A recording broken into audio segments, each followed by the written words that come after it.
today's lovely whole wheat pizza puffs. It's super simple to prepare. Now we're going to start by making the dough. For that I require 1 cup of whole wheat flour. This is regular flour that we use to make chapatis or puris. Half a cup of dahi or yogurt. 1/4 cup of water. Half a teaspoon of Eno salts. Some salt to taste. And a few drops of oil. So for the dough, I've just added the salt to the flour. Then I'm going to add the Eno salts. Mix all these 3 dry ingredients well together. Next, we're going to add the yogurt or the dahi. I'll leave a recipe of how I prepare my dahi at home in the description box below. Mix all of this really well together. And now we're just going to add a little water at a time, and we're going to make this into a nice dough similar to that which you would make for a roti, chapati, puri. So it should be nice and firm, yet it should be nice and elastic and flexible too.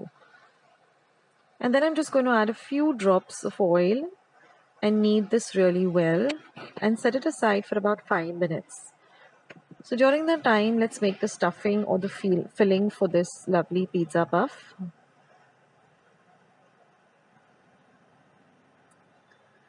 So now for the filling, I've taken a small bowl. To that, I'm going to add 1 medium onion that I've chopped fine.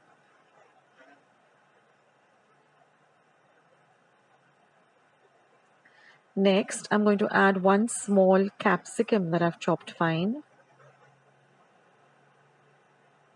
Next goes in 1 small tomato that I've de-seeded and taken out all the flesh and cut it up again into small fine cubes. Next, I'm going to add a 1/4 cup of French beans chopped fine, 1 teaspoon of mixed Italian herbs. Then I'm going to add half a teaspoon of red chili flakes.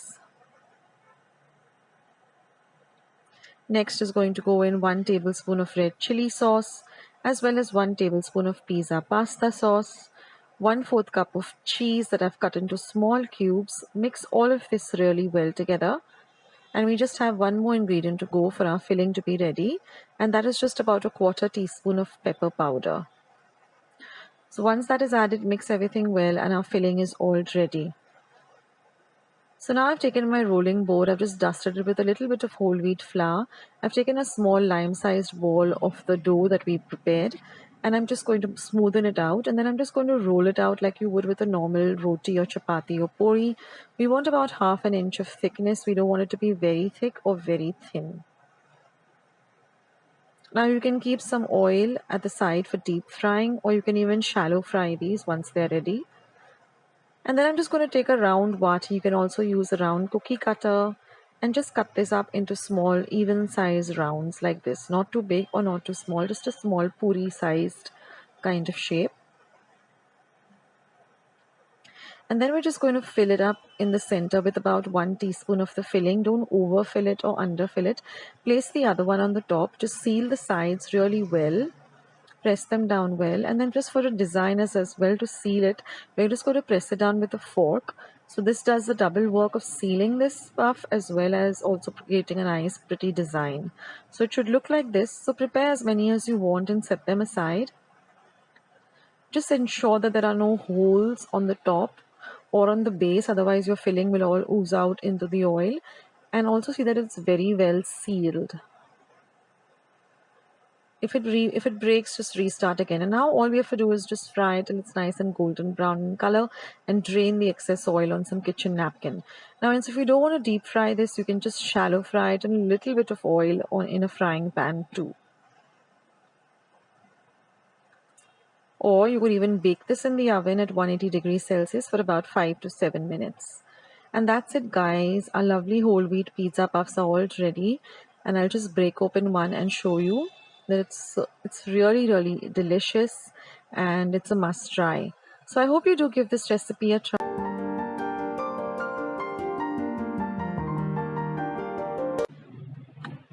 So friends, let's start with today's croquettes recipe. Now here I have about 18 peppercorns, 1 inch of cinnamon and 5 cloves. So these are our whole spices. I'm going to lightly roast them on my in my pan just for about 1 minute till you get the lovely aroma of these lovely whole spices. Then I'm going to grind them in my mortar and pestle. You could also grind them in your mixer pot to a very fine powder. Once that is done, just set it aside. Now we're going to use 2 medium-sized onions chopped fine, 1 tomato, and uh, a, one tablespoon of ginger garlic paste, and also 2 dried green chilies. I'm going to heat 1 tablespoon of oil in a pan, and I'm going to add the onions and fry them till they're nice and translucent. Once the onions are nice and fried, we're going to add our ginger garlic paste. So I've just taken about 1 inch of ginger and about 5 large cloves of garlic and ground them to a very fine paste. You can also use the ready-made ginger garlic paste. Next, I'm going to add the light green chilies, which I've chopped fine. And then I'm going to add my 1 tomato, which I've chopped fine. So we're going to fry all of this really well. And now I'm going to cover this for about 1 minute and keep it on a low flame so that everything gets well incorporated. Now I'm going to be using 250 grams of mince as well as some salt to taste. So after about a minute, when everything is really nice and fried, we're going to add this finely ground powder that we prepared with the cinnamon, the cloves and the pepper. Mix it in well. And now we're going to add our mince. Now we're going to mix everything well with the mince, and we're going to fry the mince for at least 1 whole minute.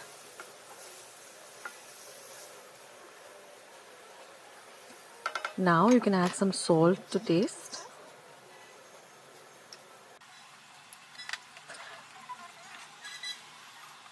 Fry everything well. Now I've taken 1 large potato, washed it, peeled it, and just diced it into large cubes. Now after we've fried our mince well, we're going to add this potato.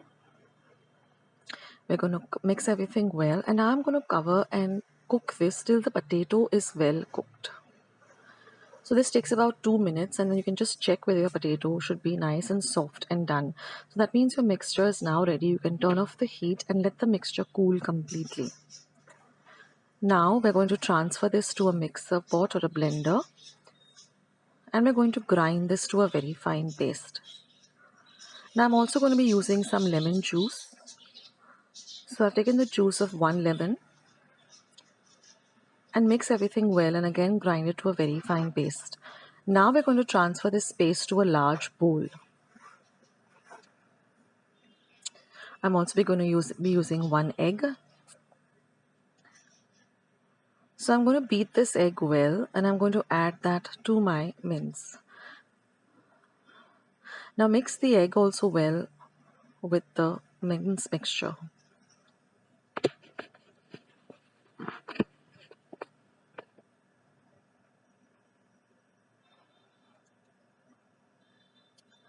Once that is done, I have taken 1 pav, a very fresh and soft pav, and torn it up into small pieces. You can also use bread slices. Just add that to the mixture. This will give it a nice body, and you'll be able to form the croquettes very easily. So the pav should be nice and soft and fresh, because then it just gets mashed down very easily. Alternatively, you can also add it to the mixture when you're grinding it in the mixer. Now I'm just going to add about 4 or 5 tablespoons of breadcrumbs. Basically, we want a nice firm mixture which we can form our croquettes with. And now just form the croquettes like this. Roll them and keep them aside, and then we're going to shape them so that they all look even and well shaped.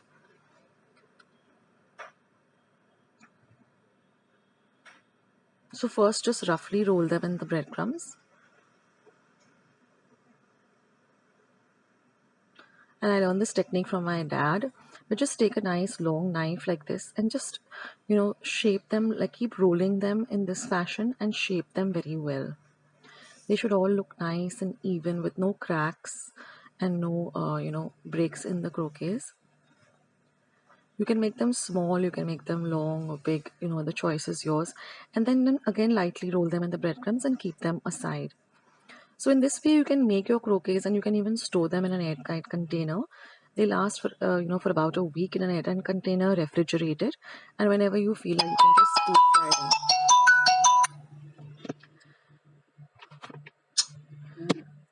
You can just deep fry them whenever you feel like.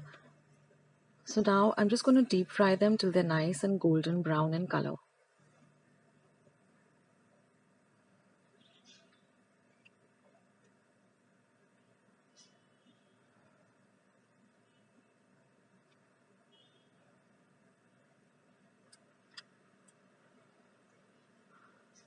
So you can alternatively, shallow fry them, but deep frying them, you get an even coat and everything gets evenly fried.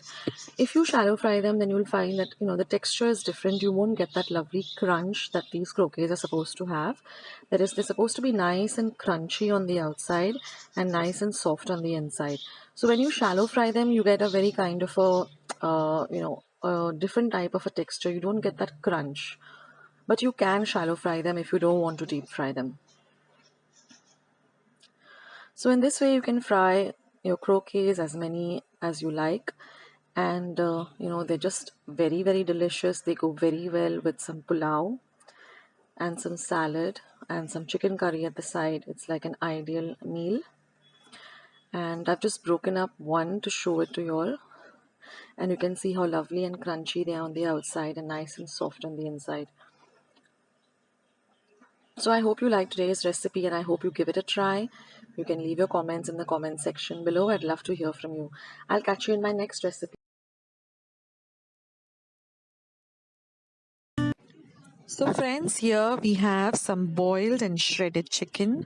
I've taken about 125 grams, boiled it, and when it cools down, I have shredded it. Then we require some slices of cucumber, some shredded lettuce, some slices of tomatoes, some bread slices, some cheese slices. Now in the bread, you can use white or brown. Then we require some salt, some butter, some mayonnaise, and some pepper powder. So in a large bowl, I'm taking the boiled and shredded chicken. To this, I am going to be adding some mayonnaise. So I'm going to be adding some 5 to 6 heaped tablespoons of mayonnaise. You can use either the eggless one or the one with the egg, depending on what you like. Then we're going to add some seasoning. So I'm going to be adding 1.5 teaspoon of pepper powder and some salt for taste.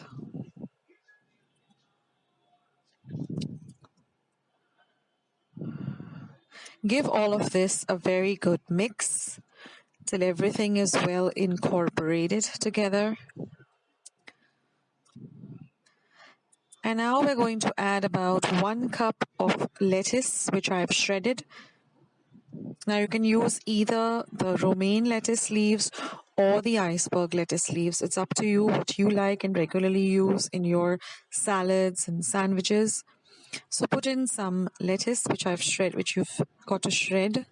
Mix all of this extremely, extremely well.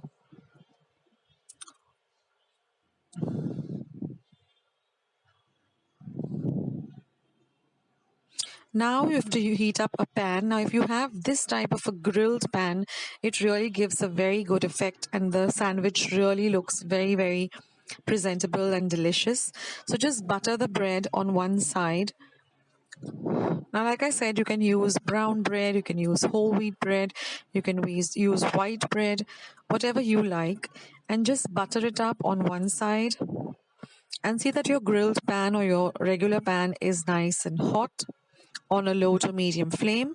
And then we're just going to place the pieces of bread till they have a nice grilled effect on both sides.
Now we're going to start assembling our sandwiches.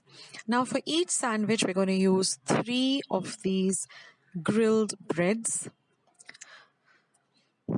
So take your 3 slices of grilled bread.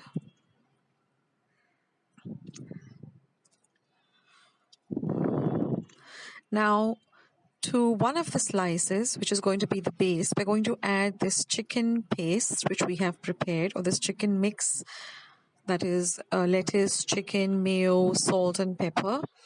We're going to evenly apply this to the first slice of grilled bread.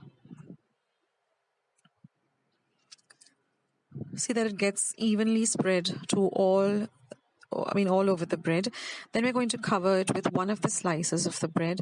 Then we're going to place about 4 pieces or 4 slices of cucumber, 2 slices of tomato. Now, if you don't like tomato, you can drop the tomato. Just use the cucumber. Then we're going to put 1 slice of cheese. You can use any type of cheese that you like, and then place the third one. And then we're just going to cut it into 2 halves. And your club sandwich is all ready. So in this way, I've prepared 4 sandwiches out of 6 slices of bread, and it is simply delicious. So you can have this as for breakfast, you can have it for lunch, you can have it for dinner, you can pack it up in your tiffin box, give it to your kids to school. It is really very, very easy to make and so delicious. So I hope you liked this recipe of chicken club sandwich. I hope you give it a try, and if you did like this recipe, then don't forget to give this recipe a big thumbs up. For those of you who haven't yet subscribed to Akshita's recipes, please hit the red button and become a part of Akshita's Recipes family. Once you have subscribed, click on the golden bell that you see below the video so that every time I put up a new recipe or a vlog, you will get a message for the same. So you won't miss out anything that's happening on Akshita's Recipes. And visit Akshita's Recipes. I have more than 200 recipes on my channel. And thank you so much for watching. Take care, guys. See you in my next video. This is Akshita signing off. Bye-bye. So friends, let's see today's delicious veg cold fingers. It's super simple to prepare. So now in a bowl, I've taken 4 medium-sized potatoes, boiled them, peeled them and grated them. Now I'm going to add half a cup of grated carrots, half a cup of very finely chopped capsicum, half a cup of shredded cabbage,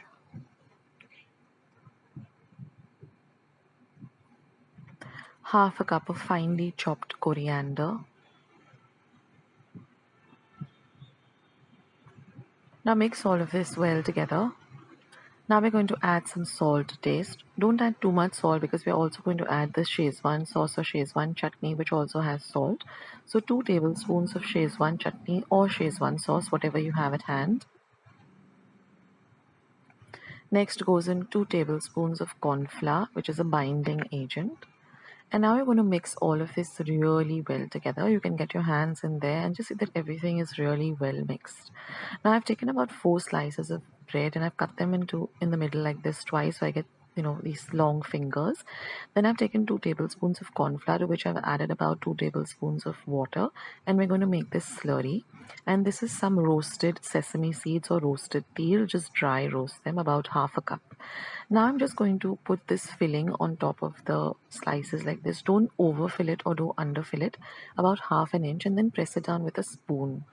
Now because of the corn flour, everything really sticks well together. So do all of this with whatever slices you have or whatever filling you have. And once all of them are done, what I'm going to do is I'm going to empty the peel or the roasted sesame seeds onto a plate. And now I'm just going to brush these fingers with the slurry of corn flour and water that we made. And then I'm going to sprinkle some sesame seeds on the top. and then just press the sesame seeds down. Now because we've roasted them, they don't easily come out. If they were not roasted, then they would be all over the place and they don't even stick very well. So do roast the sesame seeds. I'm using the white sesame seeds. You could use even the brown ones, whatever you have at hand, and sprinkle a generous amount and then just press it down. The sesame seeds or the peel give a very nice flavor to this gold fingers, and they also give a nice kind of a crunch. And now I've taken a little bit of oil in a pan and I put the bread side down first. Don't put the filling side down first. And fry them for about half a minute till the base becomes nice and golden brown on a low to medium flame. And then with the help of two forks, or you can use a tongue, just turn it over once the base is golden brown like this. Now you could deep fry this, but I don't like deep frying this. I prefer shallow frying it because everything is actually already cooked in the filling. All we need to do is just give it a nice kind of a crunch. So in this way, fry all the gold fingers. And once they're done, you can just drain the excess oil onto a kitchen towel, and you can serve this with some ketchup or some Szechuan chutney. Now, if you want to get the gold coin, which is something which is served in restaurants and all you have to do is take a bread slice and cut it in into a circle, big circle shape in the center, with using a vati, or if you have a cookie cutter, and then do the same thing. But I didn't want to waste the bread slices, so I went with this gold fingers. So I hope you like today's recipe, and I hope you give it a try. Do let me know in the comment section as to how you liked it. And of course, you can fry only how much ever you want, and you can store the rest in a refrigerator in an airtight container and fry it whenever you want. So I'll catch you in my